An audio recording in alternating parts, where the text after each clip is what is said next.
Let's go through the four main groups in the election. A vote for each is a vote, as Nick mentioned, for a specific Brexit outcome. So the first, the favourites, the Conservatives. And that's a vote for the deal that Boris Johnson had negotiated with the EU. Now, the Prime Minister needs to convince voters he can be trusted after promising to get Britain out of the EU by the end of this month, which, of course, is a couple of days away. And then now to Labour. Now, it plans to negotiate a softer Brexit with the EU. If it succeeds, it says it would offer voters a choice between its Brexit deal and then remaining in the EU. And then you've got the Liberal Democrats, and they say they'll do everything they can to stop Brexit. They would even revoke Article 50 and keep Britain an EU member. And then finally, you've got the Brexit Party.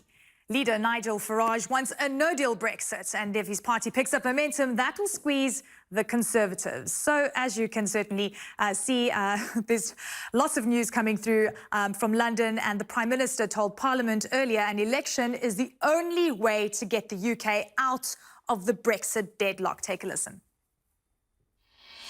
I think that this delay is becoming seriously damaging to the national interest because families can't plan, businesses can't plan, and the climate of uncertainty is not only corroding trust in politics, but is beginning to hold everybody back from making vital everyday decisions.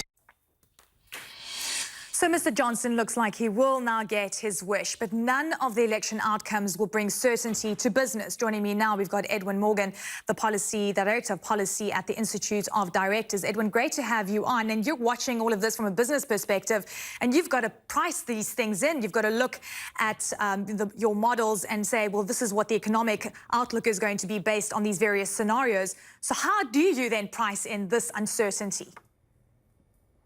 Well, I mean, it's very hard to look at lots of different models and try and predict how they may turn out. I mean, in fact, actually, the government cancelled the budget that was due to be held in a couple of weeks, and we would have got forecasts there on what might happen to the economy. So we don't even have those to work from. I think what businesses are saying to us is that actually they would just like us to move on from this phase. Ideally, they would leave the EU with the deal. Getting that deal is very, very important. Avoiding no deal is absolutely critical.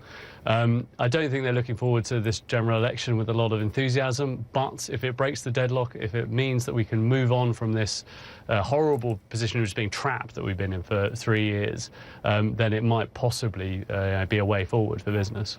So this is interesting. I mean, we're heading towards an election now in the UK.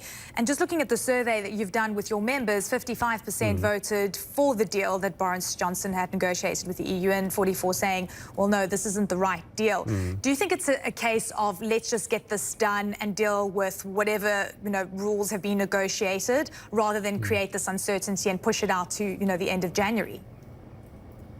Well, yeah, businesses aren't unanimous, as you've just quoted in those statistics, but clearly the majority are saying that a deal is a way of ending the uncertainty.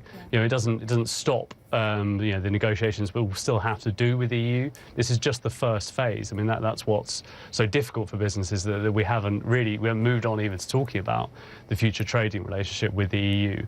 So clearly most businesses are making the calculation that a deal progress will be better, but what we've got now realistically is an election. An election's always creates uncertainty. We don't know who's going to win, or even whether there will be an outright winner. So we are just realistically in another extended period of uncertainty for business. Yeah, and this is what's interesting, is that one of the questions you also asked was whether they saw any opportunities coming through in the UK in 2020, and you had only a fifth of them saying, yeah, there are opportunities, but most of them actually said, we're going to look at the EU and the US, for investment. That's pretty scary, isn't it? That just shows that we are going to see quite a significant amount of percentage wiped off the UK's GDP in a Brexit scenario. Well, I mean, there are various different forecasts, but certainly I think one of the big concerns for us is, as you say, it's the effect of uncertainty on investment, because businesses haven't, known whether it's a good idea now to put money in, new machinery, in building new workshops or new factories, that kind of thing. They've just been holding off. So that means that it's had this dragging effect on business activity, on the economy as a whole, and that's why we really do need to move on, because as I said, we are just stuck, and that means businesses businesses are, you know, holding on to their resources, not using them, and that's not good for anyone. Yeah, so, I mean, what are you hearing? Are elections the right way to go, and perhaps even talk of another referendum and putting the vote to the people? Is that what business wants to see?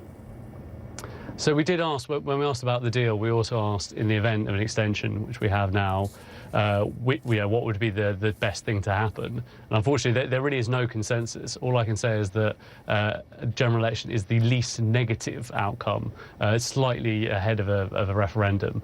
I suppose because most businesses think a referendum will, you know, does that just create another cycle? Not that some businesses don't want a referendum, but it seems to be that a general election is slightly more favourable than a referendum at the moment.